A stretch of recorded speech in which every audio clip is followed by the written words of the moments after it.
아마샤가 에돔 사람들을 죽이고 돌아올 때에 세일 자손의 신들을 가져와서 자기의 신으로 세우고 그것들 앞에 경배하며 분향한지라. 그러므로 여호와께서 아마샤에게 진노하사 한 선지자를 그에게 보내시니 그가 이르되 저 백성의 신들이 그들의 백성을 왕의 손에서 노능히 구원하지 못하였거늘 왕은 어찌하여 그 신들에게 구하나이까 하며 선지자가 아직 그에게 말할 때에 왕이 그에게 이르되 우리가 너를 왕의 모사로 삼았느냐 그치라 어찌하여 맞으려 하느냐 하니 선지자가 그치며 이르되 왕이 이 일을 행하고 나의 경고를 듣지 아니하니 하나님이 왕을 멸하시기로 작정하신 줄 아노라 하였더라. 아멘. 요아스는 자기를 구해준 하나님과 여호야다의 은혜를 잊어버리고 우상을 섬기다가 결국 신하들의 반역에 의해서 죽임을 당했습니다. 그 이후 그의 아들인 아마샤가 요아스의 뒤를 이어서 유다의 왕이 되었습니다. 25장 2절을 보면 그는 여호와 보시기에 정직하게 행하기는 하였으나 온전한 마음으로 행하지 않았다라고 합니다. 여기서 정직하다라는 말을 직역을 하면 곧 바르게 행동했다라는 것입니다. 곧게 행동하다, 바르게 행동하다라는 뜻입니다. 자, 그러니까 그는 하나님 보시기에 바르게, 곧게 행하기는 했지만 이것은 그저 겉으로만 드러나는 모습일 뿐 그 중심으로는 하나님을 사랑하지 않았다는 것입니다. 자, 그러나 그나마 그렇게 하나님 앞에 바르게 살았던 그의 삶도 얼마 가지 않아서 돌변하게 되었습니다. 아마샤는 세일 땅, 즉 에돔 땅을 정벌하려고 출정을 했습니다. 그때의 유다의 병력이 모자라는 듯해서 북이스라엘로부터 군대 10만 명을 용병으로 고용했습니다. 자, 그런데 한 선지자가 나와서 하나님께서는 북이스라엘과 함께 하시지 않는다라고 말합니다.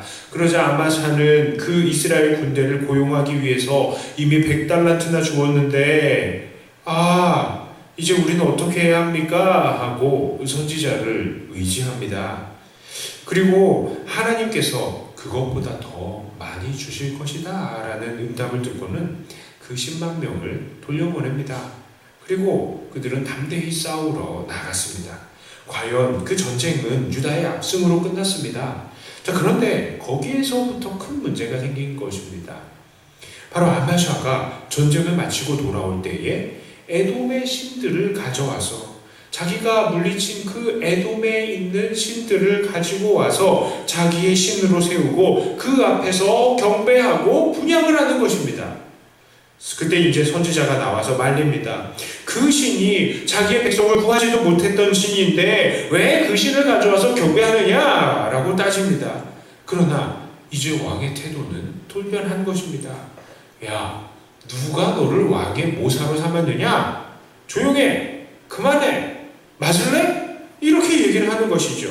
아니, 전쟁 전에는 그렇게 겸손하게 아이고 어떻게 합니까 하면서 겸손하게 엎드리던 납작 엎드리던 그 왕이 이제는 선지자를 위협합니다. 그리고는 그 말을 그치라고 합니다. 이런 아마샤의 태도는 정말 화장실 들어갈 때의 마음과 나올 때의 마음이 다른 것과 같은 급격한 변화입니다. 그는 그의 아버지 요아스가 그렇게 은혜를 잊어버리고 우상을 섬기다가 어떤 결말을 맺었는지를 깊이 생각하지 않았습니다. 아버지가 그렇게 하나님께 벌을 받고 여호야다도 들어간 다윗 왕의 묘실에도 들어가지 못한 것을 생각해 본다면 그것을 통해서 좀 배워야 되는 것도 있는데 그는 전혀 배우지를 못하고 있는 것입니다. 결국 아마샤는 그의 아버지와 같은 전처를 받게 됩니다. 그는 하나님의 진노를 받고 모진 고난을 당하게 됩니다. 그는 이스라엘과도 전쟁을 벌였다가 북이스라엘에게 완패를 당하고요. 그들은 사로잡히게 되고 예루살렘의 성벽도 400규빗 즉 한 200m 정도가 헐리게 되었습니다. 그리고 그 이후로도 아마샤는 15년 정도를 더 살기는 했지만 결국 그의 아버지가 신하들에게 그 신하들의 반역에 의해서 암살을 당했던 것처럼 그도 부하들의 반역에 의해서 비참한 죽음을 맞이하게 된 것입니다. 무엇이 이 아마샤의 문제입니까? 그렇습니다. 그는 중심으로 하나님을 사랑하지 않았기 때문입니다. 진심으로 하나님을 사랑하지 않았으니 하나님이 자기에게 도움이 될 것 같을 때에는 적극적으로 하나님을 선택하지만 하나님이 자기에게 별로 필요가 없다고 생각될 때에는 언제든지 세상의 우상에게 돌아가 버리는 것입니다. 우리 주변에서도 이런 사람들이 있습니다. 평소에 하나님을 잘 섬기다가 어려움이 닥칠 때에 그냥 낙심하고 세상으로 돌아가는 사람들도 있겠지만 어려운 상황을 하나님의 은혜로 잘 넘기고 난 이후에는 이제 평안이 주어졌을 때에는 언제 그러냐는 듯이 그냥 하나님을 떠나서 다시 세상으로 돌아가는 그런 사람들 말입니다.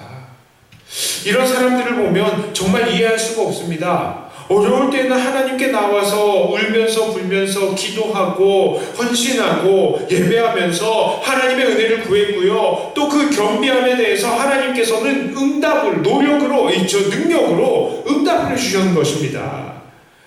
자, 그렇게 응답을 해주실 때에 하나님께서 살아계시는구나. 정말 하나님께서 나를 생각해 주시는구나.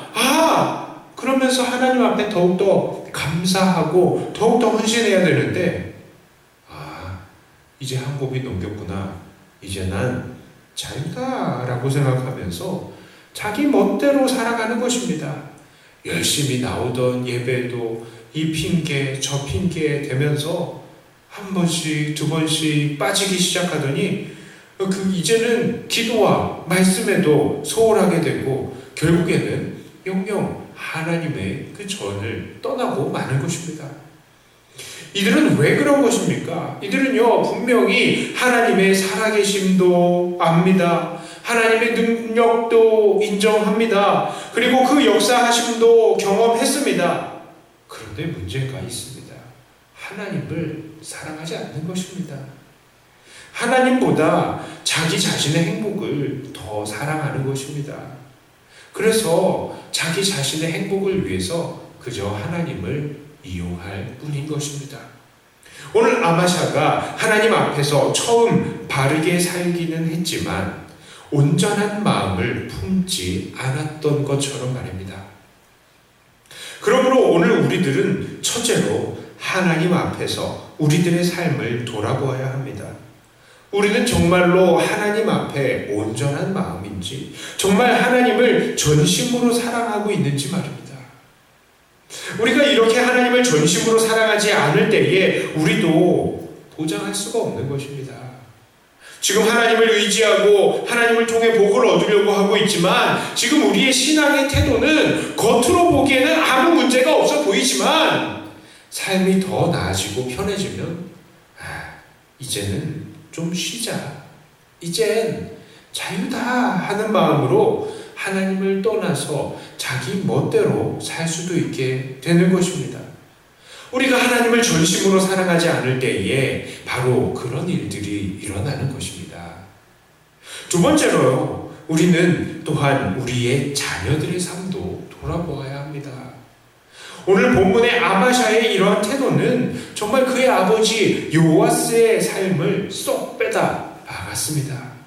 아버지가 하나님에 대해서 이러한 태도를 보였으니, 이런 손바닥 뒤집듯이 그의 입장을 바꾸는 그런 태도를 보였으니 자식도 하나님 앞에서 그런 태도를 보이는 것입니다. 우리의 자녀들은 오늘 우리의 삶을 보고 무엇이라고 평가할까요? 그리고 부모된 우리들의 신앙생활을 보고 과연 무엇을 배울까요? 어려울 때에도 하나님을 잘 의지할 뿐만 아니라 평소에도 하나님을 향한 한결같은 사랑을 보이는 그런 부모의 태도야말로 바로 자식들에게 보여줄 수 있는 최고의 신앙의 교육인 것입니다. 이제 말씀을 정리합니다. 오늘 우리는 아마샤의 신앙의 태도를 통해서 중심으로 하나님을 사랑해야 할 것을 도전받았습니다.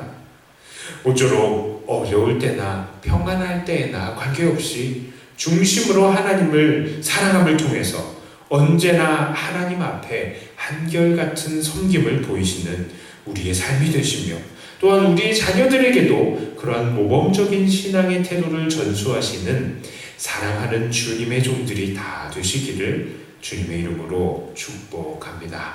기도합니다. 하나님 아버지, 감사합니다. 오늘 말씀을 통하여서 도전을 받습니다. 하나님, 우리는 하나님을 사랑하되 늘 한결같이 사랑하며 하나님 앞에서 늘 충성하는 우리들이 되게 해주시옵소서. 어려울 때도 하나님을 의지하지만 평안할 때에도 하나님을 떠나지 않고 하나님 나라와 영광을 위해서 최선을 다하는 우리들이 되게 하여 주시옵소서. 또한 하나님, 우리의 이런 모습을 통하여서 우리 자녀들도 도전을 받고 우리의 자녀들의 삶도 평생에 하나님 앞에 헌신하고 중심으로 하나님을 사랑하는 삶이 되게 하여 주시옵소서. 어머니가 기도하고 아버지가 헌신하고 있다는 사실을 우리 자녀들이 늘 기억하고 그것으로 인하여서 도전을 받고 함께 천국을 사모하며 함께 천국의 일꾼으로 최선을 다하는 그런 자녀들 되게 해주시어서 하나님, 우리의 가정은 대가 흘러가면 흘러갈수록 주님을 향한 충성이, 사랑이 더욱더 깊어지는 그런 믿음의 가문들이 다 되게 하여 주시옵소서. 하나님, 우리 교회를 축복합니다. 우리 교회가 그렇게 더욱더 평소에도 하나님 앞에 사랑과 헌신을 보이는 교회가 되게 하여 주시고, 모든 교회 식구들이 그렇게 하나님을 사랑하는 것 때문에 하나님, 세상의 여러 영광들이 전혀 눈에 들어오지 않는 그런 모든 성도님들이 다 되게 하여 주시옵소서. 간밤에 우리를 지키신 하나님 감사합니다. 그러나 이 밤에 비 피해를 당하신 여러 정말 이 난처함에 있는 많은 사람들이 있습니다. 하나님, 불쌍히 여기시고 또 고쳐주시고 어서 빨리 또 회복이 되어서 정상적인 생활로 돌아올 수 있게 하여 주시고, 하나님, 어려운 순간에 정말 사람이 어쩔 수 없는 이 모든 환경들을 바라보면서 정말 전능하신 하나님을 사모할 수 있는 계기가 되게 해주시고, 하나님 앞에 한 번이라도 더 기도할 수 있는 모든 사람들이 되게 하여 주시옵소서. 이렇게 비만 조금 많이 내려도 우리가 이렇게 어려움을 당하는데 이 고난의 때, 종말의 때에는 어떻게 하겠습니까? 하나님, 그때를 더 생각하면서 근신할 수 있는 우리들 되게 하여 주시고, 하나님 앞에 정말 평소에도 하나님을 두려워하며 잘 섬겨나가는 모든 믿는 자들이 다 되게 하여 주시옵소서. 이 코로나의 이 전국 또한 모두 다 없어지게 하여 주시고 해결되게 하여 주시고, 모든 사람들이 자유롭게 예배하고 자유롭게 모이고 기쁨으로 하나님 앞에 마음껏 찬양하고 예배드릴 수 있는 환경이 어서 빨리 회복되게 하여 주시옵소서. 기도하러 이 자리에 모이신 주님의 귀한 일꾼들에게 은혜를 더해 주시고, 기도하실 때마다 주님을 더욱더 가까이 만나며 더욱더 예수님을 닮아가는 시간이 되게 해 주시옵소서. 감사드리며 우리 주 예수님 이름으로 간절히 기도드리옵나이다. 아멘.